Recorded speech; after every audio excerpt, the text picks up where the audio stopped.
اهلا وسهلا بكم معايا. كيف دايرين؟ بخير؟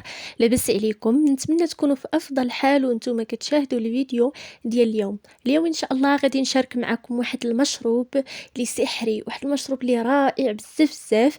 يمكن يشربوه نساء ورجال وكذلك حتى الاطفال الصغار يمكن لهم يشربوه. مشروب بمكونات طبيعيه واقتصاديه وبسيطه. الناس اللي كيعانيوا من مشاكل السعال والزكام والعطس وكذلك ألم في الرأس وألم في الصدر والحمى الشديدة غادي تخلصوا من كاع هاد المشاكل بهذا المشروب بجوج مكونات فقط. غادي تحصلوا على مشروب اللي غادي يعالجكم علاج تام بإذن الله. وكذلك الناس اللي بغاو يقويوا الجهاز المناعة ديالهم، هذا المشروب كيقوي لكم المناعة. والناس اللي ما مراتش من الأحسن حتى هما ياخذوا هذا المشروب. كما كنقولوا الوقاية خير من العلاج. ما تبخلوش عليا خواتاتي خوتي باللايكات ديالكم ان شاء الله. هذا الفيديو يوصل لأكبر عدد من الناس، وأنا محتاجة لتشجيعاتكم بزاف بزاف. يوصل هذا الفيديو الناس اللي محتاجين هذا المحلول أو هذا المشروب الطبيعي اللي تشافوا عليه بزاف ديال الناس وعن تجربة شخصية. مهم تبعوا معايا الفيديو من الأول حتى الأخير باش ما تسقلوا حتى حاجة إن شاء الله. ودابا غادي ندوزو المكونات الوصفة. سواء كتشوف الفيديو بغرض الشفاء ليك انت، او لا كتفرج في هذا الفيديو هذا بغرض الشفاء لشخص اخر، كنتمنى من الله يشافي جميع الناس يا رب، ويرفع علينا هذا المرض هذا اللي غير العالم كامل. هاد الوصفة هذه اللي غادي نشارك معكم اليوم وصفة زوينة بزاف بزاف، غادي ترحموا لي عليها الوالدين. وصفة زوينة بزاف غادي تهنيكم وغادي تشافيكم بإذن الله تعالى. كل شيء بإذن الله سبحانه وتعالى. غادي تعطيكم الشفاء العاجل وبدون أدوية كيماوية وبدون مشاكل بإذن الله، فضلا وليس أمرا. يضغطوا على زر لايك باش هاد الوصفة هذه او هاد الفيديو يوصل لأكبر عدد من الناس ان شاء الله، حتى الناس اللي كيقلبوا على حل لهاد المرض يلقاو الفيديو بإذن الله ويكون سبب في الشفاء ديالهم. والنية أبلغ من العمل. وأي واحد كانت النية ديالو أنه يشارك الفيديو مع الناس ويخلي لايك بهدف أن الناس يستافدوا، غادي يكون أكيد عنده الأجر والثواب بإذن الله. إلا شعرتوا بهاد الأعراض اللي غادي نقول لكم دابا، ما عليكم إلا تاخذوا هاد الوصفة هذه سريعا وفورا بدون تفكير. إلا كان عندكم الزكام أو العطس أو ألم في الصدر أو ألم في الرأس أو الحمى، يعني 5 ديال الأعراض، إلا حسيتي بهاد الأعراض كاملين أو واحد فيهم فقط، فما عليك إلا بهاد المشروب تاخذه سريعا وبدون تفكير. مهم نبداو على بركة الله. فالوصفة ديالنا، هاد الوصفة هذه البنات، فأول مكون عندنا هو الحامض أو الليمون. يكون هاد الحامض صفر أو الحامض الأخضر ماشي مشكل، المهم هو الحامض. راه عنده فوائد عديدة عديدة جدا بالنسبة للناس اللي كيعانيو من هاد المشاكل في الجهاز التنفسي.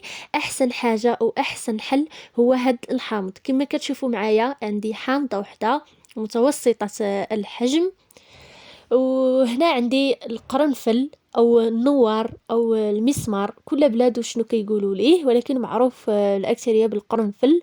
فهو رائع بزاف بزاف الجهاز التنفسي. الناس اللي كيعانيوا من ضيق التنفس واللي عندهم هذا المرض هذا اللي منتشر دابا، اللي منتشر حاليا، نتوما راكم عارفينه، اللي غير العالم كامل. وحتى دابا راه مازال كنعانيو منه لحد الان، وبزاف ديال الناس اللي تصابوا به.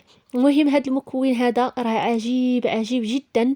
الناس اللي كيعانيو من هذا المرض هذا ما عليكم الا بهذا المكون. وكنأكد عاوتاني حتى على مكون الحامض او الليمون. القرنفل او المسمار غادي نطحنوه مزيان على هذا الشكل هذا، نطحنوه في الطحانه ولا ندقوه في المهراز، المهم يولي كيما هكا. المهم غادي نستعملوه كما كتشاهدوا معايا دابا. غادي نجيبوا واحد الكاس اللي غادي يكون فيه الماء السخون. هانتوما كما كتشاهدوا معايا دابا كاس فيه ماء مغلي. وغادي نديروا اول حاجه، غادي ناخذوا الليمون او الحامض. حاولوا دائما تضغطوا على الحامض بهذه الطريقه هذه باش تستخرجوا داك العصير اللي في ديك الحامضه. ضغطوا عليها مزيان مزيان. ومن بعد ما غادي تضغطوا عليها غادي نقسموها. غادي ناخذ فقط الربع ديالها، فقط الربع كما كتشاهدوا معايا على هذا الشكل هذا. خديت الربع حيت عندي كاس صغير ديال الماء، وإلا كان شوي الكاس كبير ديروا نصف ديال الحامضة. فهاد الوصفة يمكن يستعملوها رجال ونساء وكذلك الأطفال. بالنسبة للأطفال غادي نشارك معكم شحال الكمية اللي غادي تهزوا من القرنفل. داكشي علاش كنقول لكم تبعوا معايا الفيديو حتى الاخير باش تحضروا هذا المشروب مرحله بمرحله. ما تزيدوا ما تنقصوا في الكميه ديال اي مكون. فهاد الشيء اللي عطيتكم ما تزيدوا عليه حتى حاجه وما تنقصوا حتى حاجه، لان اي حاجه كتزاد على الحد ديالها عاوتاني كتنقلب الضد ديالها. المهم هنا كما كتشوفوا معايا حاولوا تعصروا هذا الربع الحامضه كامل باللب ديالو حتى هو، ديروه حتى هو في الماء. يعني احنا غادي نحتاجوا العصير ديال الحامض وكذلك حتى اللب ديالو اللي كتشوفوا معايا دابا. هاد الوصفه هذه راه استعملوها ناس كتار، كانت الحاله ديالهم صعيبه بزاف واستعملوا هاد الوصفه هذه لمده 5 ايام، تشافوا ولاو بخير وعلى خير بدون ادويه كيماويه، استرجعوا الصحه ديالهم. وان شاء الله كنتمنى الشفاء لكاع الناس ولاي واحد كيعاني من هاد المشاكل التنفسيه، واللي كيعرف شي شخص كيعاني من هاد المشكل ديال الزكام وضيق التنفس يصيفط ليه هاد الفيديو او هاد الوصفه هذه. باذن الله تعالى غادي تشوفوا النتائج زوينه بزاف بزاف. اللي جربها يرجع عندي التعاليق ويقول لي الخبار. المهم نعصروا الحامض على هذا الشكل هذا. اللي عنده الحامض شوي صغير يستعملها كامله، واللي عنده هذا الحامض متوسط الحجم يستعمل فقط النصف او الربع الا كان الكاس صغير ديال الماء الدافي. من بعد ما عصرت الليمون او الحامض في هذا الكاس اللي فيه الماء سخون على هذا الشكل كيف ما كتشوفوا معايا، اللون ديالو كيتبدل مع هذاك الحامض اللي عصرنا. من بعد ما عصرنا الحامض في الماء الساخن، من بعد غادي نضيفوا هنايا واحد المعلقه صغيره من القرنفل المطحون على هاد الشكل هذا كما كتشوفوا معايا. وغادي نضيفه في الكاس ديالنا وغادي نخلط مزيان مزيان هاد المكونات هادو.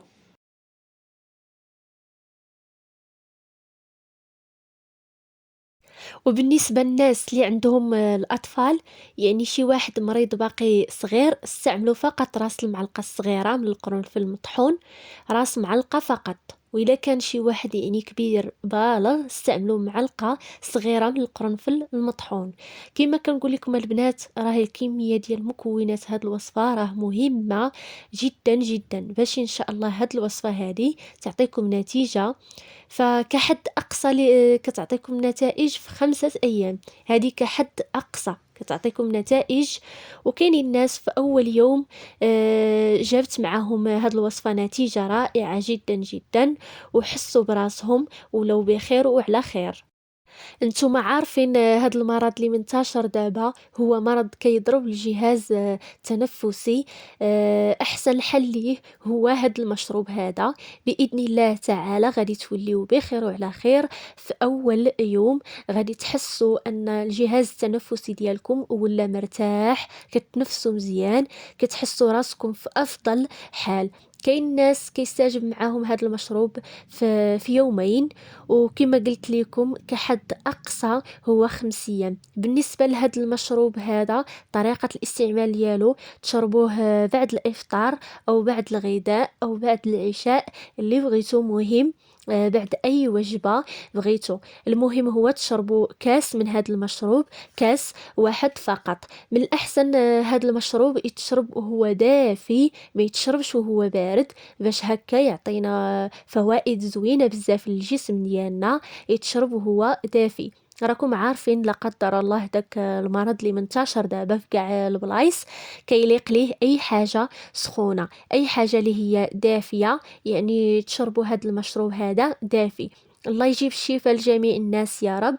وبارطاجيو الفيديو مع الناس اللي كتعرفوا باش تعم الافاده ان شاء الله. وكنتمنى الفيديو ديال اليوم او الوصفه ديال اليوم تنال الاعجاب ديالكم، واي واحد جرب الوصفه يرجع يكتب لي تعليق، باش حتى اللي ما جربش الوصفه يشوفوا التعاليق ديالكم وان شاء الله يزعموا ويجربوا الوصفه. وكذلك الناس اللي باغيين الوقايه، ما مرض ما والو، ما عندهم حتى شي حاجه اللهم لك الحمد، يشربوا هذا المشروب هذا على الاقل 2 مرات في الاسبوع كوقايه، ويعاونوا الجهاز المناعي ديالهم، وتولي المناعه ديالهم قويه. ومع السلامه الى الفيديو القادم ان شاء الله.